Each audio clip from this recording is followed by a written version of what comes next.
ይህ የምፅዓቱ አዋጅ ነጋሪ አገልግሎት ወቅታዊና ዕለታዊ ወጎችን በማቅረብ ትንታኔ የምንሰጥበት የተለያዩ እንግዶችንም በመጋበዝ የምናቀርብበት መድረክ ነው። መረጃዎችን ያጠናከረ ይዞልን የሚመጣው ፓስተር አለማየሁ ነሙ ሲሆን ፕሮግራሙን የመራና መሰናዶውን ኤዲት በማድረግ ወደ እናንተ የሚያቀርበው ይልቃል አስራት ነው። መልካም ጊዜ። ሰላም ውድ የተከበራችሁ የምፅዓቱ አዋጅ ነጋሪ አድማጮቻችን እንዴት አመሻችሁ? በድጋሚ እንግዲህ ተገናኝተናል። ለዕለተ ሐሙስ የምሽት መረጃችንን እናቀርብ ብቅ ብለናል። መስመር ላይ እንደተለመደው ፓስተር አለማየሁ በሌላ መረጃ ዳግም ብቅ ብሏል፣ እየጠበቀን ይገኛል። ከእርሱ አንደበት እንግዲህ መረጃውን እናደምጣለን። እንግዲህ ዓለማችን በተለያየ ክስተቶች እየተናጠች ትገኛለች።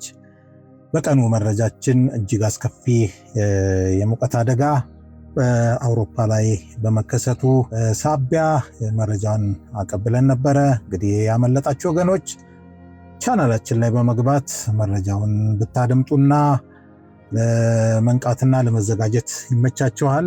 እንዲሁም ደግሞ ለሌሎች ሰዎችም በማጋራት የአገልግሎታችን አጋር ሁኑ። መልካም ጊዜ እንደሚኖረን ተስፋ አደርጋለሁ። ይልቃል አስራት ነኝ ከምፅዓቱ አዋጅ ነጋሪ አገልግሎት።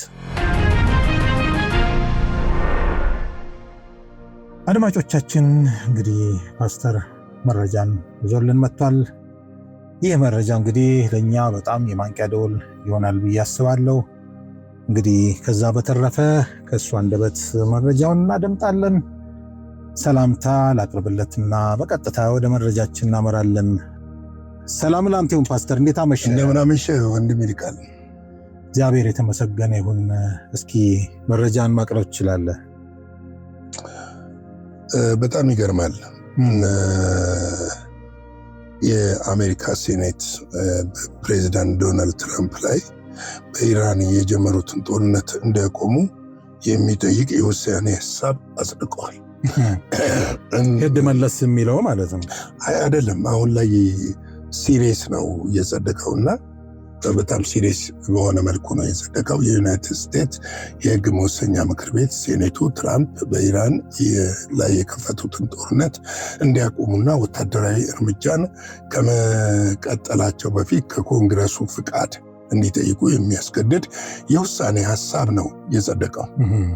እንግዲህ ሪፐብሊካኖች በበላይነት በሚቆጣጠሩት የሴኔት ምክር ቤት በተካሄደው የድምፅ አሰጣጥ ላይ ሂደት ውስጥ ጥቂት የሪፐብሊካን አባላት ከዲሞክራቶች ጋር በመውገን ድምፃቸውን የሰጡ ሲሆን ውሳኔው በ50 ለ48 በሆነ ጠባብ ድምፅ ሊጸድቅ ችሏል። ይገርማል። አዎ እንግዲህ ተመሳሳይ ይዘት ያለው ይሄ ውሳኔ ሀሳብ በዚህ ወር የመጀመሪያው ላይ የህዝብ ተወካዮች ምክር ቤት ማጽደቁ ይታወሳል። ስለዚህ ይሄ ህግ የሚሆነው ግን በህዝብ ተወካዮች ምክር ቤት የጸደቀው በህግ አስፈጻሚ ወይም ህግ አውጪው በሴኔቱ ሲጸድቅ ስለሆነ ሴኔቱ ይህን ሁኔታ አጽድቆታል። ዶናልድ ትራምፕ ብዙ ምቾት እንዳልተሰማቸው እየተናገሩ ነው ያሉት። እንግዲህ መጀመሪያ ላይ የህዝብ ተወካዮች ምክር ቤት ማጽደቁ የሚታወስ ነው። ይሁን እንጂ ይህ ውሳኔ ሀሳብ በሁለቱም የኮንግረስ ምክር ቤቶች ቢጸድቅም ለፕሬዚደንት ትራምፕ ፈቃድና ፊርማ የማይለካ እንዲሁም የህግ አስገዳጅነት የሌለው መሆኑን የበለጠ ተምሳሌታዊ እንዲሆን ተገልጿል።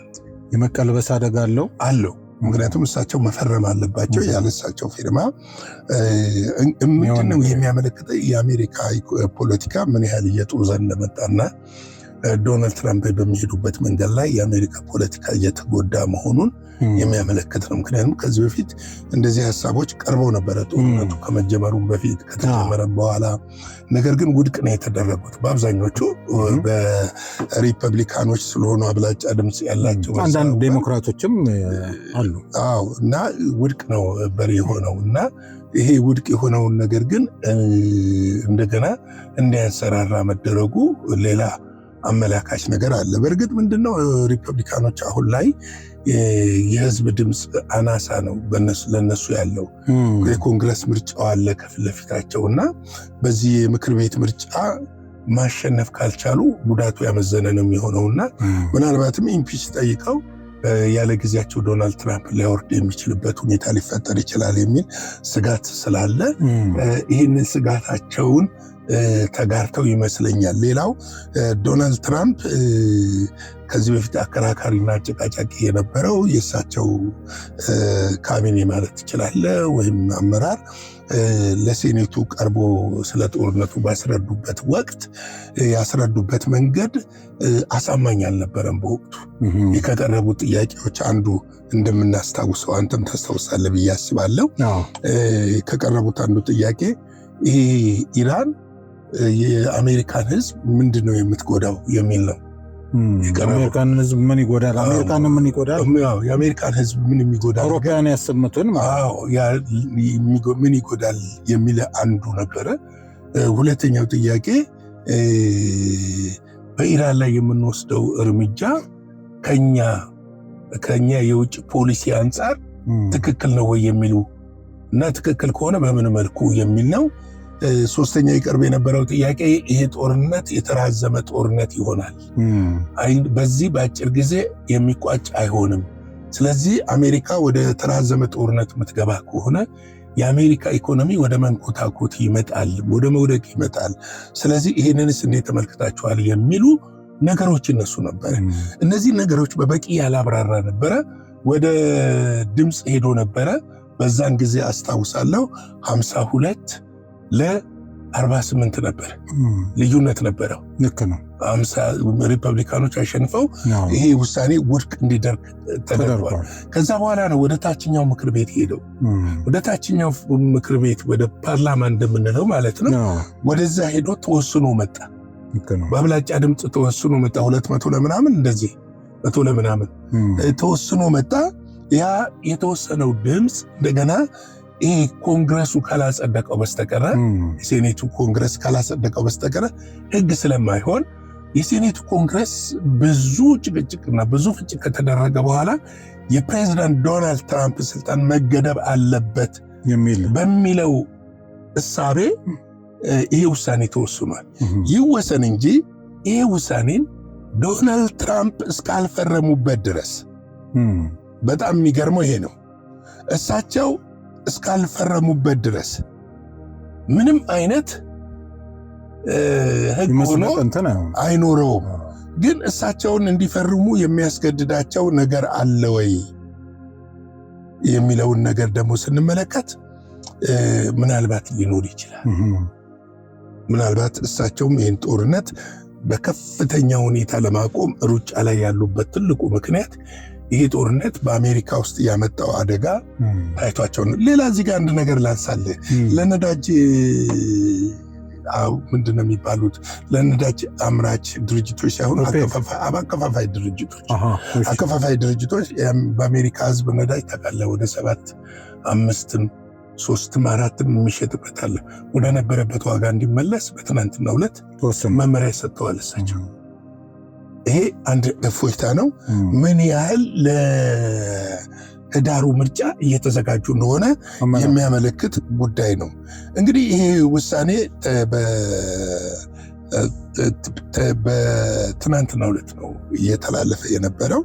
የአሜሪካ የሴኔቱ የፕሬዝዳንት ዶናልድ ትራምፕ የሀገሪቱ ወታደራዊ ኃይሎች ከኢራን ጦርነት እንዲያስወጡ የሚያዘው ውሳኔ በአብላጫ ድምፅም ጸድቋል። ጦሩን እንዲያስወጡ ከየት? ከኢራን። በእርግጥ ከኢራን ጋር በተደረገው ስምምነት የተፈረመው ስምምነት ላይ አንዱ ከተጠቀሰው ነገር ምንድነው? ወታደራዊ ኃይሏን ከመካከለኛው ምስራቅ የማስወጣትና የመቀነስ ነው። ሙሉ ለሙሉ የማስወጣት ብቻ ሳይሆን እንድትቀንስ የሚያደርግ ስምምነት፣ በኢራን ዙሪያ ያለውን ነገር ደግሞ ሙሉ ለሙሉ እንድታስወጣ የሚል ነው። ይህንም ፓርላማው ራሱ በትናንትናው ዕለት አንስቶታል። ጦሩን የኢራን ጦሮች ወይም ደግሞ በኢራን ያለው የአሜሪካ ወታደሮች እንዲወጡ የማድረግ ውሳኔ ነው። እንግዲህ ውሳኔው በስዊዘርላንድ የተካሄደውን ያለውን ድርድር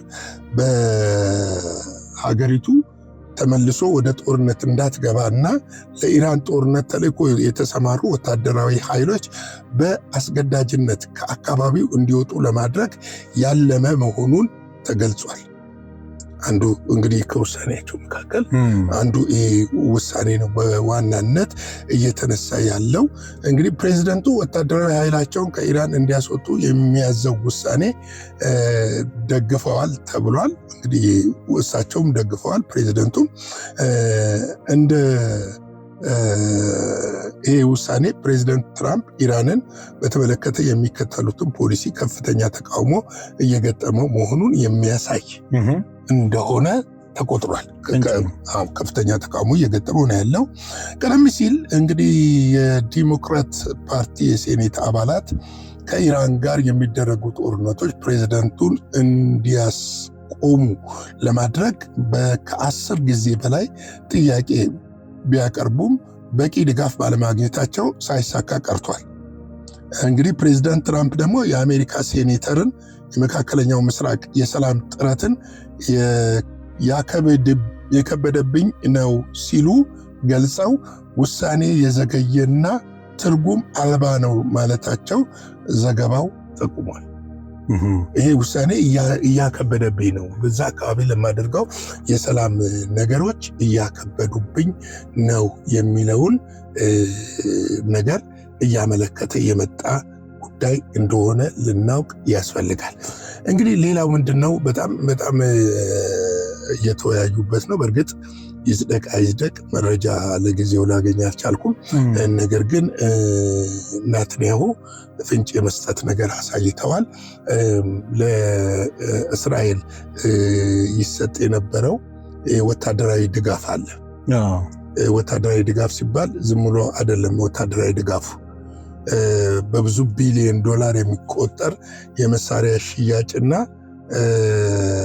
እንደዚሁም ከመሳሪያ ሽያጭ ባሻገር ለእስራኤል ቀጥተኛ የሆነና ቀጥተኛ ያልሆነ ወታደራዊ ድጋፎች ይሰጣሉ በየጊዜው።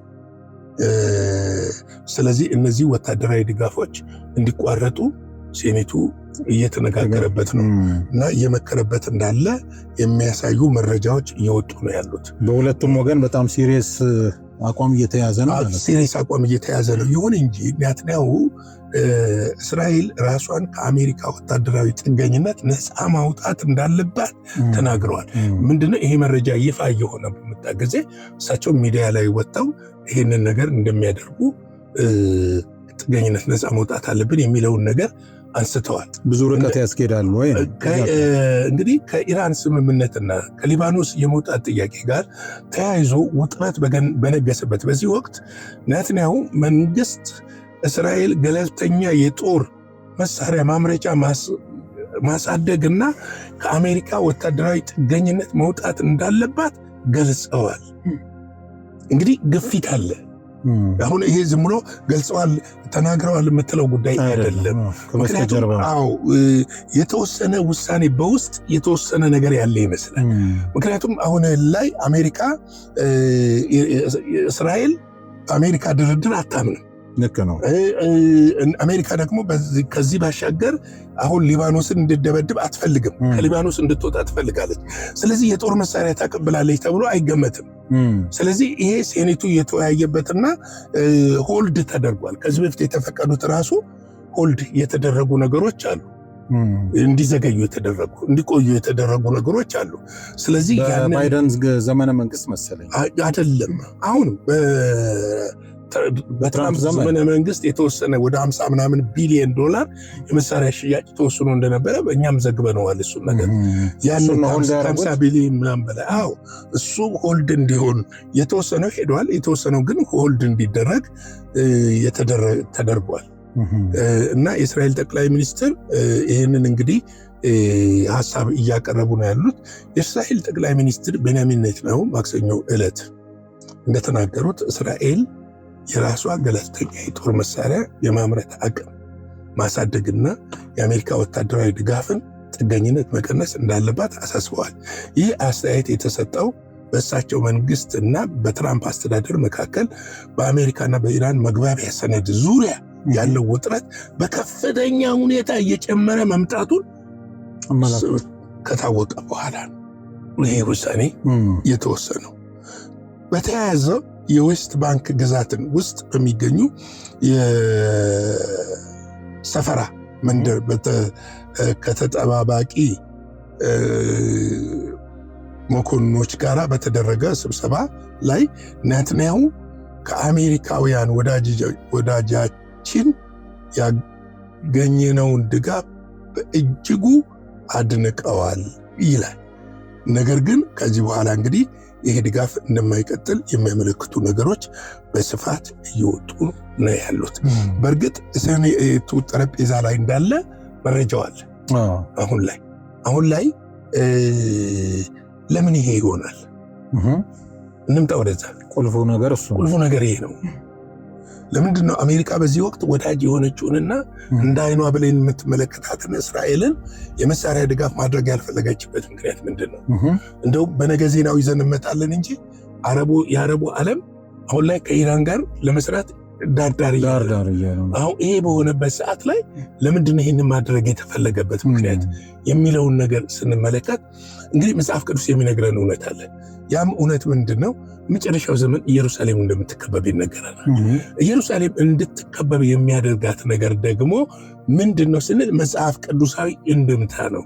ምክንያቱም እስራኤል እጆቿን ወደ እግዚአብሔር እንድታነሳና አሁን ከገባችበት አዘቅትና ርኩሰት መውጣት የምትችለው እጆቿን ወደ እግዚአብሔር ስታነሳ ብቻ እንደሆነ ይታወቃል። ይህን የብሉይ ኪዳን መጽሐፍ በሙሉ ስናጠና እስራኤል ከእግዚአብሔር በተለየችበት ጊዜ ሁሉ ትሸነፋለች። እውነት ነው። ተመልከት፣ ትጠቃለች፣ ጉዳት ይደርስባታል። አሁን ግን ከእግዚአብሔር ጋር መስማማት የምትችለው ደግሞ ሁልጊዜ እስራኤላውያን አይተህ ከሆነ በጭንቅ ጊዜ ነው ወደ እግዚአብሔር የሚመጡት። በሰላም ጊዜ አይደለም ወደ እግዚአብሔር የሚመጡት።